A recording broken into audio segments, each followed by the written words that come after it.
ஒரு செந்தூர் பத்தி பாக்குறோம் அப்படின்னு பாத்தீங்கன்னா நம்ம வெற்றிமாறன் அவருடைய கதையில துரை செந்தில்குமார் வந்து டைரக்ட் பண்ணக்கூடிய படமான கருடன் படத்துடைய வந்து டைட்டில் ஃபிலிம்ஸ் வந்து ரிலீஸ் பண்ணிருக்காங்க. அதை யார் நடிக்கிறாங்க பாத்தீங்கன்னா சூரி மற்றும் அப்புறம் பாத்தீங்கன்னா சசிகுமார் அவங்க வந்து நடிக்கிறாங்க. அதோட டைட்டில் ஃபிலிம்ஸ் தான் ரிலீஸ் பண்ணிருக்காங்க. 2 நிமிஷம் 7 செகண்ட் இருக்குங்க. ஃபர்ஸ்ட் ஆஃப் ஆல் நம்ம வீடியோக்குள்ள போய் ரியாக்ஷன் பார்த்து வந்து பேசலாம். வீடியோக்குள்ள போலாம். கருடன்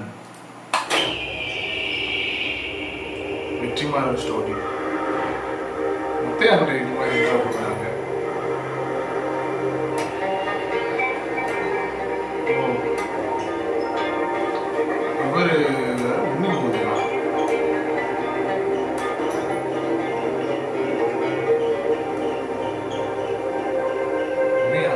டிஃப்ரெண்டா எடுத்துருக்காங்க.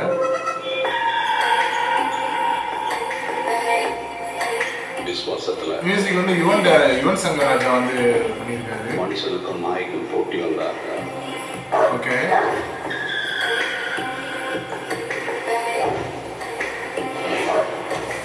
எப்பவுமே நாய் தான் ஜெயிக்கும். ஆனா அதே நாய்க்கும் சொக்கனுக்கும் போட்டி வந்தா.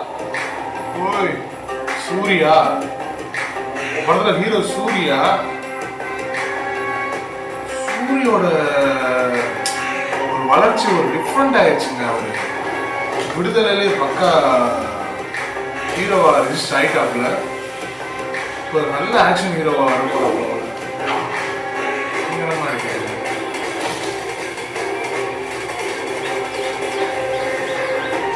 மதுரைக்கார ஜோடி என்னைக்குமே என் சொக்கன் தான். சொக்கன் வந்து இவரோட கேரக்டர் பேர் போல. ஓகே, இவங்க 2 பேருக்கு இவர் வந்து அடியாளமா இருக்காரு போல. ஒரு ஸ்லேவ் மாதிரியோ இல்லை ஒரு பாடி கார்டு மாதிரியோ இருக்காரு போல. கருடன்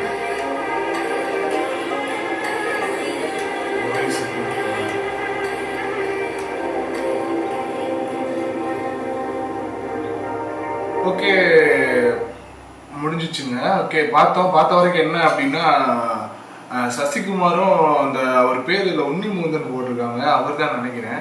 அவங்க 2 பேருமே வந்து சூரிக்கு வந்து வேலை கொடுக்குறவங்க போல. அவங்க வந்து முதலாளி போல.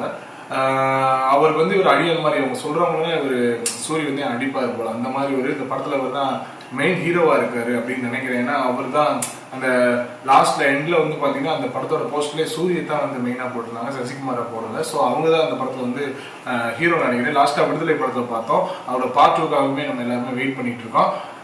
டயலாக்ஸ் எல்லாமே நல்லா இருந்துச்சுங்க. என்னன்னா விசுவாசத்துல நாய்க்கு மனுஷனுங்க போட்டி வச்சா நாய் தான் எப்பவுமே ஜெயிக்கும் அப்படின்ற மாதிரியும். ஆனா இதுல எப்பயுமே வந்து ஜெயிக்கிறது வந்து பாத்தீங்கன்னா என்னோட சொக்கன் தான் அப்படின்னு சொல்லிட்டு சூரிய வந்து மீன் பண்றாரு. ஸோ படம் வந்து ஒரு டிஃப்ரெண்டான கான்செப்ட். வெற்றிமாறனாலே வந்து எல்லா படங்களுமே வந்து அவார்டுக்கு போயிருக்குங்க. அந்த அளவுக்கு அவரோட படங்கள் எல்லாமே வந்து ரொம்ப ஒரு யூனிக்கான படமா இருக்கும். இந்த படமே அவரோட கதை அம்சமா இருக்கு.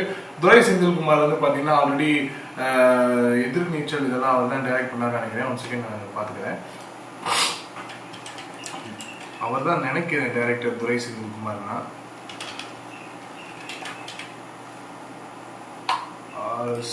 துரை செந்தில்குமார், ஆமா அவர் தான். எதிர்நீச்சல் அப்புறம் கொடி இந்த படங்கள் தான் அவர் தான் வந்து டைரக்ட் பண்ணியிருக்காங்க. ஸோ வந்து பார்த்தீங்கன்னா அவருமே எடுத்த படங்களுமே வந்து நல்லா பேசக்கூடிய படமாக தான் வந்துருக்குது. ஸோ பாப்பா அந்த படமே நல்லபடியாக தான் வரும் அப்படின்னு நான் நினைக்கிறேன். அஸ்யூஷுவல் இது வந்து ஒரு சின்னதாக ஒரு கிளிம்ஸ் தான். அதில் வந்து சின்ன ஒரு சீக்வன்ஸு ஒரு செங்க சோலையில் நடக்கக்கூடிய ஒரு விஷயத்த மட்டுமே ஒரு சீனாக எடுத்து வச்சுருக்காங்க. அது அவ்வளவா நம்ம கதை எப்படி இருக்கும் அப்படின்றத ரிவீல் பண்ணலாம். மொத்தம் ஒரு விசுவாசத்தை சம்மந்தப்பட்ட படம். ஒரு முதலாளிக்கு ஒரு வேலைக்காரன் அவ்வளோ தூரம் விசுவாசமா இருக்கேன் அப்படின்றத மீன் பண்ணி எடுத்துருக்காங்க போல. சூரியுமே பார்த்தீங்கன்னா செம்ம ஒரு ஆக்ஷன் சீக்வன்ஸாக இருந்துச்சு. அந்த ரன் பண்ணி வர்றப்ப அவரோட ஃபேஸ் கட் ஆகட்டும், அவர் கெட்டப் ஆகட்டும், அது மட்டும் இல்லாமல் அந்த முன்னாடி ஓடுற அந்த பையனை பிடிக்கிறதுக்காக அவர் கீழே விழுந்துமே அவர் வந்து பார்த்தீங்கன்னா அந்த செங்கலை கொண்டு எரிச்சதுமே கீழே விழுந்துருவார். விழுந்துமே சரிகிட்டு போய் அவரை வந்து பிடிச்சி இது பண்ணுவாங்க. ஸோ டிஃப்ரெண்ட்டாக எடுத்திருக்காங்க. அஸ்யூஷுவல் சொல்லுங்கள். இந்த படத்துக்குமே இனிமேல் தான் டீசர் வரும், ட்ரெயிலர் வரும். அதான் நம்ம கதையை வந்து ரிவீல் பண்ண முடியும். இந்த படமே ரிலீஸ் ஆச்சுன்னா இதுக்குமே நம்ம ஒரு பப்ளிக் எடுத்து போட தான் போகிறோம். அடுத்த ஒரு ரியாக்ஷன் வீடியோ மீட் பண்ணலாம். பாய்.